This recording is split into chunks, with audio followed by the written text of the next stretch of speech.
कौन जाई हो ए सैया जी ए हमर करे जा ए राजा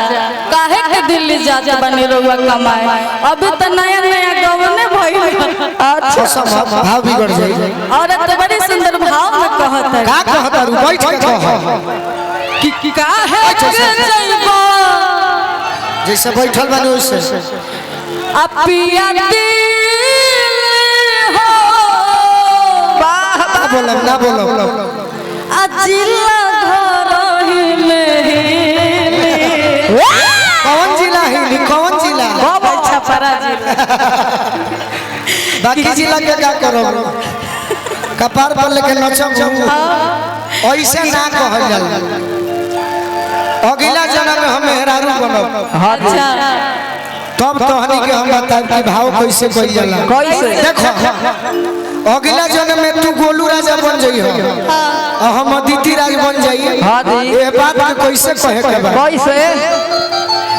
ए राजा राजन भैया अरे काहे के जइबो पिया दिल्ली हो जिला घरही में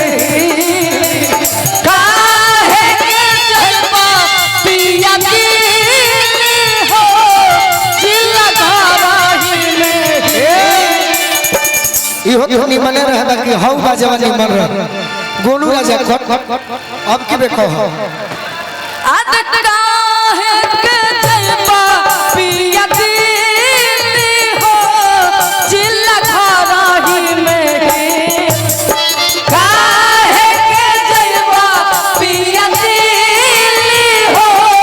जिला घरही में जवन जवन कहवा तवन मिली हो जिला घरही में जवन जवन कहवा तवन मिली हो जिला घरही में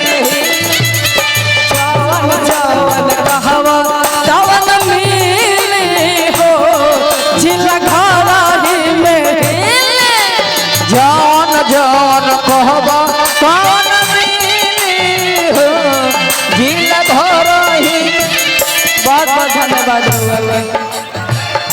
गावन करावला हरि जी ए गावन करावला हरि जी अपने विदेशवा गइल रा अपने विदेशवा गइल रा अरे जवन जवन कहबन मिली हो जिला घरही में जवन जवन कहबा कौन मिली हो जिला घरही में और का आगे बड़े सुंदर भाव में और अच्छा फौजी जवान अदिति फौजी जवान के तरफ से एगो फौजी जवान के भी ऊपर गीत गई है जरूर हम एक लाइन जरूर कहेंगे एकदम अरे राखी हंसा जवले मैया से नूरा होसी नोरा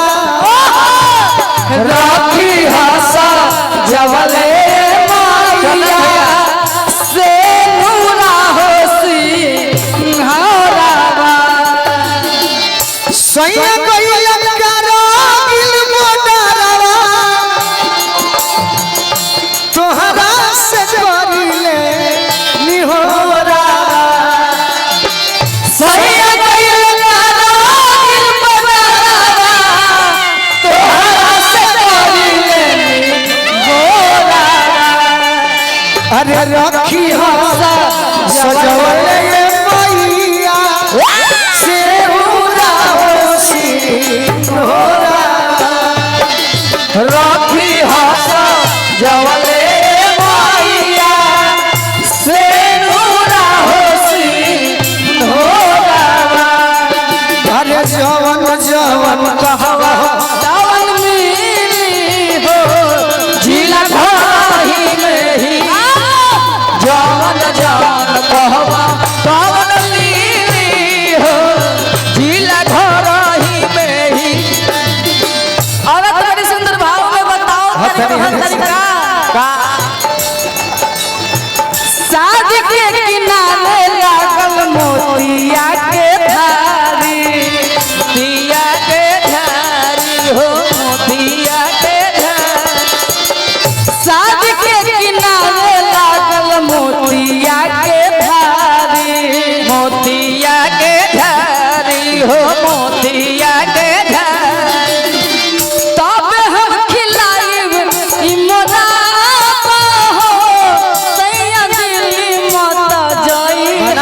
करू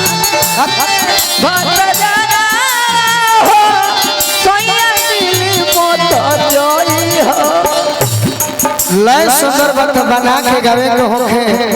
तो प्रेजेंस ऑफ माइंड तनी तगड़ा करो कैसे करो तब हम खिलाएब दिल्ली हो दिल्ली बा जिला घर ही में हिली बा तो छोहाड़ा कहाँ से आगे रे बगली बना के गाओ तरू तो बढ़िया से गाओ साथ के किनारे लागल मोतिया के धारे सहारा